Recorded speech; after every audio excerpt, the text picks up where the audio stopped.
Yo, what is up, guys? It is Divine Society. Today I'm going to be doing a Call of Duty esports review for the Call of Duty World League Pro Division qualifiers. I'm pretty much just going to be breaking down what I saw, what happened, who's some teams to watch out for, who's good.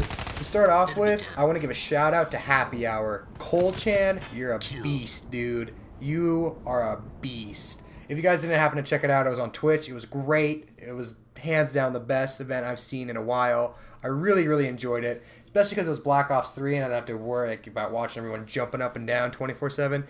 The ban and protect system was the coolest thing ever for esports. A lot of cool things were happening for the Europe side and for the American side. I'm only going to be talking about the North American side, by the way. Sorry, all you European fans out there. Better's talking about you. But one of the cool things I saw them do is they would ban Flak Jacket, and they'd use RCXDs, and they'd just take the XD and just run it into a hill and blow it up and break the hill that way. And that was an outstanding play. I mean, you can't really protect against an XD, and there are only 4 kills, so it was pretty interesting. Definitely learned some new strats. Things that were banned, almost every single game the Vesper was banned. Every game the Vesper was banned. The L-Car was banned. Rapid Fire was either banned or protect. M8. Smokes and stuns. I mean, it was pretty interesting. Teams were definitely using the pick and ban system to their advantage. I know, especially against Optic, people were more inclined to ban the M8s, ban stock. Really try to keep them on their feet. Really try to cripple them in any way they could. But of course, Optic came on top. They definitely qualified, followed by Apotheon Esports, Complexity, FaZe, Rise, and Team Elevate. Oh, Envy and Caliber. My bad, I almost forgot those two. Out of 16 teams, only those 8 qualified.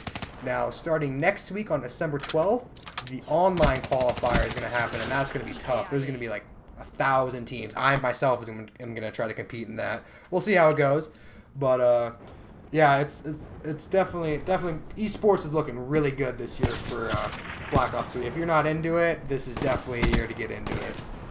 So I'm going to kind of break down what happened. In North America, 16 teams competed for 8 spots in the Call of Duty Pro Division. The teams were seeded into 4 groups with the 2 top performing teams from each group that would qualify to go to the Call of Duty Pro League. Group A was won by Optic Gaming, who not only dominated in their claim for Pro Division, but they were also nominated the Esports Team of the Year. I thought that was pretty cool because Optic Gaming only having one team, and that's for Call of Duty, compared to all these other multi-organizations where you got team like Team Elevate, who have League of Legends, CSGO, same with Evil Geniuses. I think Team Caliber also has a CSGO team. I'm not 100% sure on that, but it was pretty cool. I mean, congratulations to them. They definitely had my vote. Group B was led by Rise, who made waves early in Black Ops 3. They had the most time played as a team. The most time played as a team. It was pretty good. Honestly, I expected Luminosity to come out on top in their bracket, but they didn't. So expect them to really have a big standing in terms of what's going to happen in the online qualifier. I'll get to that at the end of the video. Group C saw the most dominant teams this weekend by Team Envious, who went 6-0 in map count to claim their Pro Division spot. It was pretty intense. It was a tough fight for the second spot. However, with the elimination between Team Dream Team and Counter Logic (CLG), 1v1 round 11, Search and Destroy. That was an intense series. If you could have watched any series, it would have been that. It was great. The top heavy Group D played to form a FaZe clan, Complexity, both cinching their spots in the Pro Division. Complexity, man, that is an S&D squad you don't want to mess with. I think they only dropped 1 map for Search and Destroy. Their Search and Destroys are just outstanding. Their hard points are really shaky. I definitely think they need to improve on their rotations a little bit. But other than that, I mean, when you got guys like Parasite, who are just so good at Search and Destroy and map positioning, I mean, you can always expect to really do well in Search and Destroys.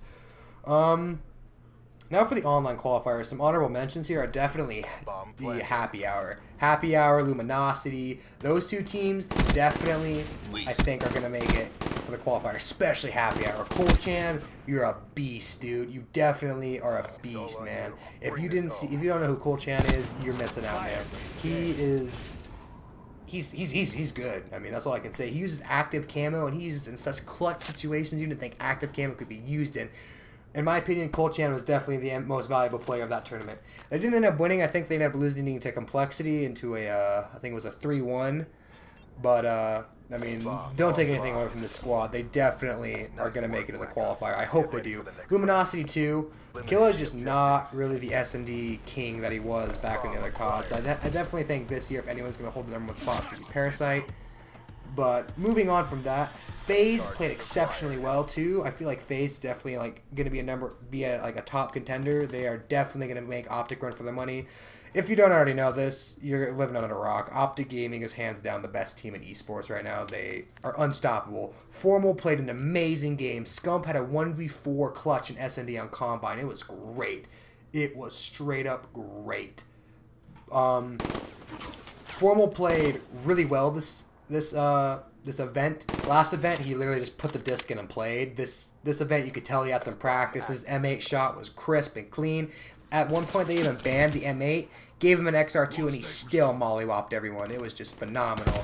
Karma did great. Karma, didn't really, I don't want to say he didn't perform, but he also didn't, super perform per se.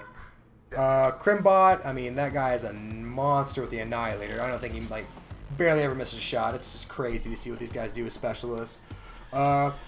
Apotheon, they're definitely a good team. They ended up losing to Optic to a 3-1. Apotheon actually managed to get an SNDF from under Optic, so that's really props to them. I didn't watch much of Team Caliber or Team Envious, but I do know that Envy did happen to 6-0 for their Secure, so that was pretty impressive as well. Rise Nation, man. Now that is my favorite team right now in esports. Most time playing, plus they have Lunity, and Lunity's like my favorite competitor right now. But yeah, they're a great team. They're considered a Optics heel, but I agree completely. Rise Nation is definitely a squad to look out for. So, out of the 4 spots available for the online qualifier, only 4 teams get the online spot for the qualifier. Definitely predict Happy Hour. Definitely predict Luminosity. I'm probably gonna have to give my who would I give it to? I think it's a tough choice between Orbit and CLG, definitely. Those are my 4 picks. They did the best. Maybe not Orbit. Maybe Threes Up. I feel like if Threes Up didn't end up going against the Luminosity, they would have stood a way better chance. But hey, a loss is a loss. So yeah, 4 teams for the qualifier. I'm definitely gonna have to go with CLG, Happy Hour, Threes Up, and Luminosity. Those are the 4 teams I want to see really make it into the finals. That'd be a great league overall. All right, guys. Well, if you enjoyed the video, go ahead and drop a like. If you didn't enjoy it, go ahead and drop a like anyway. Make sure you subscribe.